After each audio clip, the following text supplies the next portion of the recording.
অংশগ্রহণের জন্য আমি প্রথমেই আহ্বান জানাচ্ছি মাননীয় সদস্য জনাব রাগিবুল হাসান রিপু, বগুড়া ৬।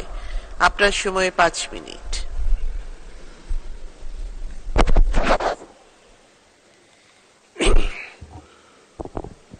মাননীয় স্পিকার, আপনাকে ধন্যবাদ।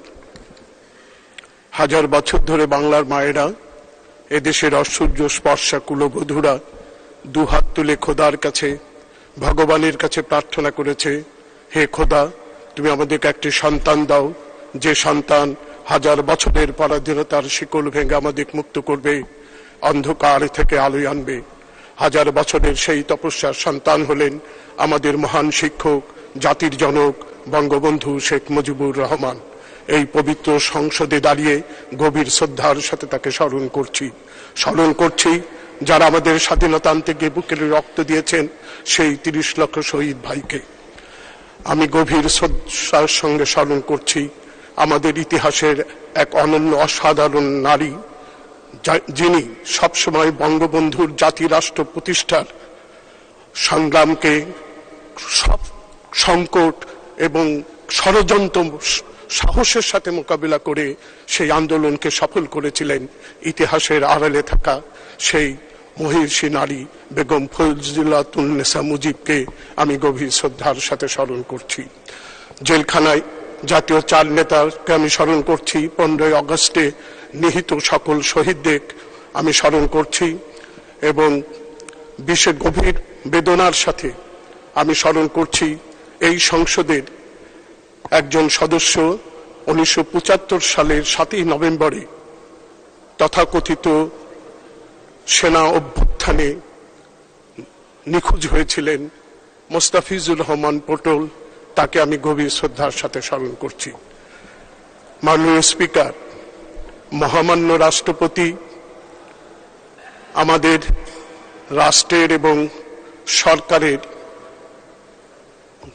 গুরুত্বপূর্ণ অর্জনগুলি সম্পর্কে এবং ভবিষ্যৎ করণীয় সম্পর্কে বিশদভাবে আলোচনা করেছেন।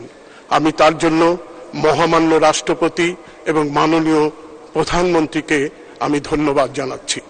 মাননীয় প্রধানমন্ত্রীকে ধন্যবাদ জানাচ্ছি এই জন্য যে এই সমস্ত অসাধারণ অর্জনগুলি সম্ভব হয়েছে মাননীয় প্রধানমন্ত্রীর নেতৃত্বে।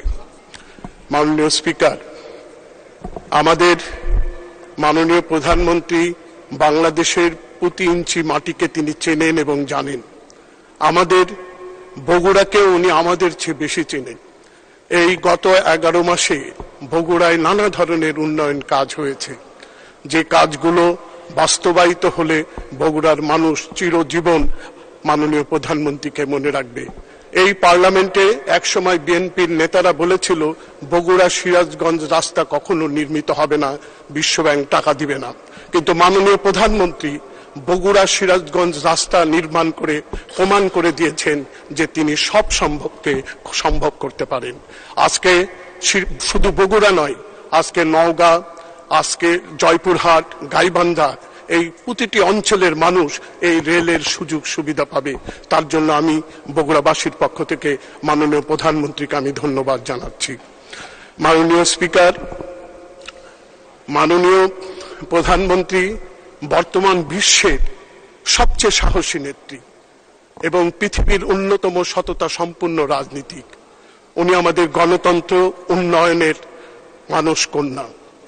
আমরা তার সততা এবং সাহস নিয়ে আমরা যদি পথ চলতে পারি, মানুষের কল্যাণে কাজ করতে পারি, সেটাই হোক আজকে আমাদের সকলের অঙ্গীকার। আমি এই সুযোগে বগুড়া সকল সম্মানিত নাগরিককে আমি কৃতজ্ঞতা জানাচ্ছি, ধন্যবাদ জানাচ্ছি। পরিশেষে আবারও মাননীয় স্পিকার, আপনাকে ধন্যবাদ জানিয়ে আমি আমার কথা বলা শেষ করছি। জয় বাংলা, জয় বঙ্গবন্ধু। ধন্যবাদ মাননীয় সদস্য। সময়ের মধ্যে শেষ করার জন্যও আপনাকে অসংখ্য ধন্যবাদ।